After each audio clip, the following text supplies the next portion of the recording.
Okay, well, the latest episode of Star Trek Discovery was amazing as per usual, but it's gonna be one of those episodes again.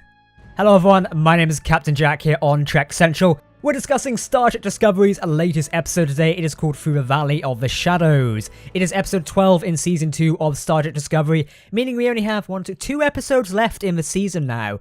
Wow, it's gonna be over soon. That's bit sad to be honest, but this episode, it really sets up the next 2 episodes, I feel.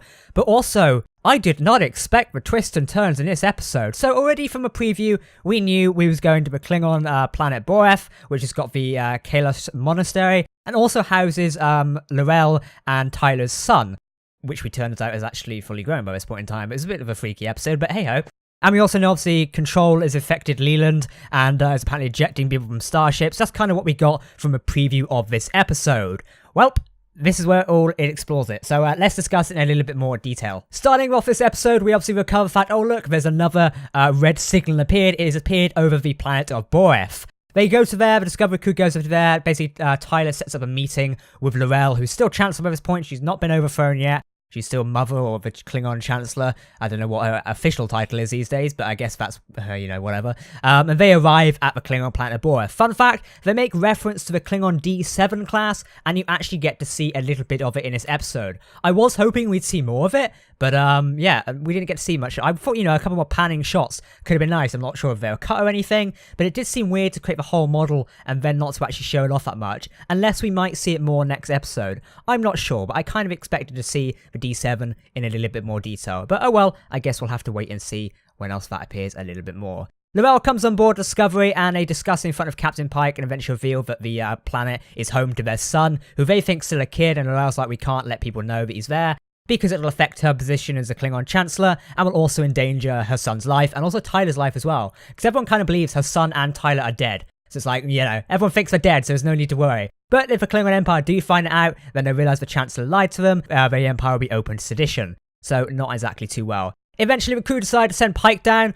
Interesting choice to be honest, sending Pike down was cool, and I kind of saw it coming. When they said, you might see your future and the time cross, something like that, it was very, spooky. Pike eventually goes down to the Borg planet. He meets Tyler and Lorel's son, who's got a name by this point. Quite a weird name, I can't even pronounce it myself. And he talks to him, and he basically goes, Captain, you're not walking away with a time crystal. Pike, actually does some bargaining. And this is where we really see, the true figure of a Starfleet captain sticking through, where Pike goes, I'm not leaving here without the time crystal. And this episode as well really solidifies Pike's stance as an honorary Starfleet captain, I feel, which is really nice.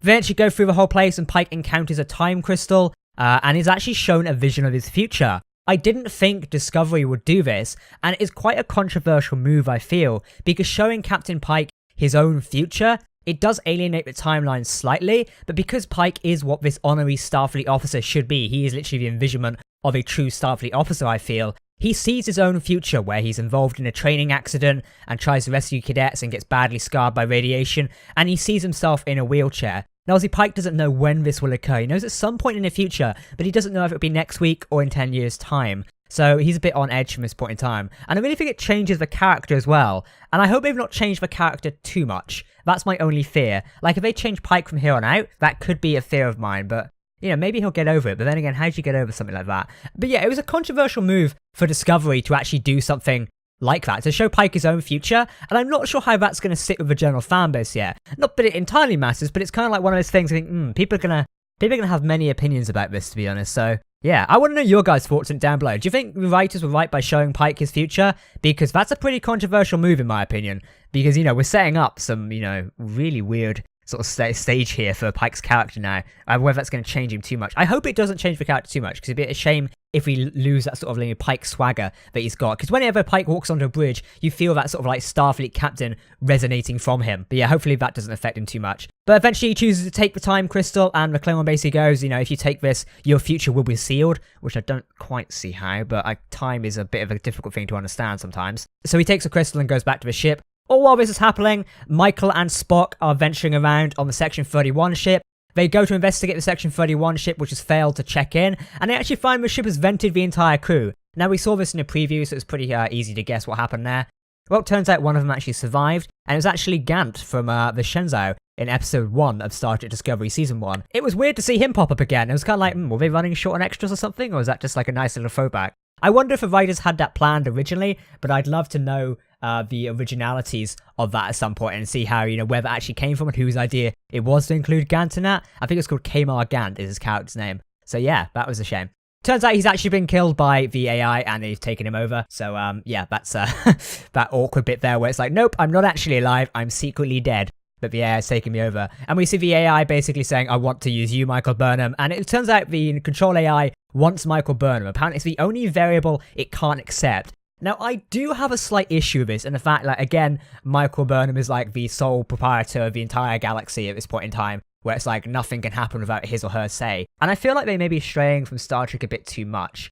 Because, yeah, Michael Burnham's awesome and all, but I don't think they need to make her into a big be-all or end-all thing. I'm not sure. Like, it could have been something else, I don't know, it just doesn't sit right with me. I think I need more time to digest the information. I need to rewatch the episode again and analyse that fact a bit more. I don't mind Michael Burnham being the centerpiece of the story. I think that's brilliant. However, when they have to make it so only her out of everyone in the entire Star Trek universe can apparently stop control, I do have a little bit of an issue with that. There's good things of setting up like, legendary characters like Sisko, Janeway, Picard and such, and Kirk.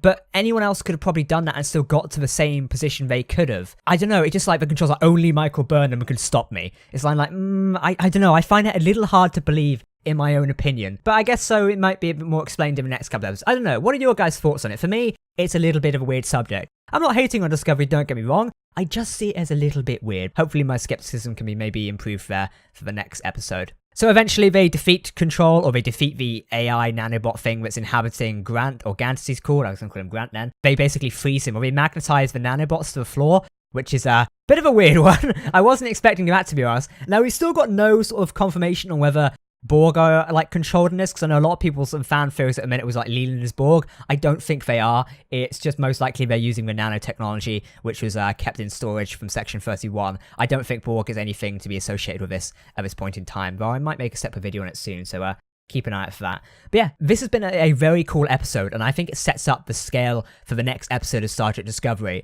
So eventually, Burnham and Spock make their way back to the Discovery. Pike's back on board discussing with L'Rell and Tyler. And again, this is what I feared. You could see a shift in Pike's behaviour. He's very sort of shaken by what he's seen, and rightly so. If you were anyone, not only a Starfleet captain, you would be shaken by seeing your own future where you're, you've become severely, damaged in a way. Pike is like a damaged character in that point in time. And it's worrying, to be honest. But I don't know. It's going to be an interesting one to see if his behaviour stays like that. But I say that again, his character didn't change too much because at the end of the episode, he knew what to do right in order to complete the mission. And I think that is a true form of Captain Pike myself. And once again, I just need to point out, Anson Mount does a fantastic job in his performance as Captain Pike. And I really wish we'd give him his own series. Please, CBS, just give Pike his own series. I'd love it, the fans would love it. I don't personally want a Section 31 series. I'm still going to be excited to watch it, but I'd more enjoy a Captain Pike series. Okay, with my daily request for a Pike series out of the way, the rounding off to this episode is very cool. We see the crew, or more importantly Burnham, comes to the conclusion that they need to destroy the ship in order to protect the sphere data. They can't get rid of the sphere data, they can't send it into the future, and they can't delete it or anything like that, so Burnham comes to the logical conclusion of apparently destroying the ship. Now, I feel like this might link into where the Discovery ends up, in the year 2300 or 30,000, whatever it was, I don't know, 3001. In these sort of Calypso cinematic where the Discovery's been waiting in a nebula for over like 1,000 years or something for the crew to return. This could link in very well. So at the end of the episode here, Pike basically orders Bryce, the comms officer, to contact the Enterprise XO number 1, who Rebecca Roman played in the previous episodes. And basically said, get over here immediately, and they would rendezvous with them. So I think we're going to see the Enterprise again, which matches quite well, because we already knew that the Enterprise bridge was being green screened and made by CBS. Alex Kurtzman's friend put this on Instagram a while back. So I reckon we're going to see the Enterprise in the next episode and the season final. Maybe a dramatic battle with the Discovery and Enterprise and some Section 31 ships. I think this is going to be really cool. I personally can't wait to see the next episode now. I'm hoping the global preview will come out soon. I've not seen it on YouTube yet, so maybe it'll pop up in like the next hour or two, but I'm excited for that. So Pike basically orders the crew to, make preparations for the auto-destruct sequence on Discovery. Okay, without spoiling anything, I did just watch the preview for episode 13, and holy balls, I'm going to make an analysis video tomorrow, stay tuned for that. But to round off this episode, or this review, as I know you guys have been watching this for 10 minutes now, a fantastic episode of Star Trek Discovery, and I personally cannot wait to see more of this season. It's really heating up now, and I am so excited for it. In the meantime, I've been Captain Jack here on Trek Central. If you are new to our channel, make sure to subscribe to keep up to date with the latest Star Trek news, analysis, and explanation videos.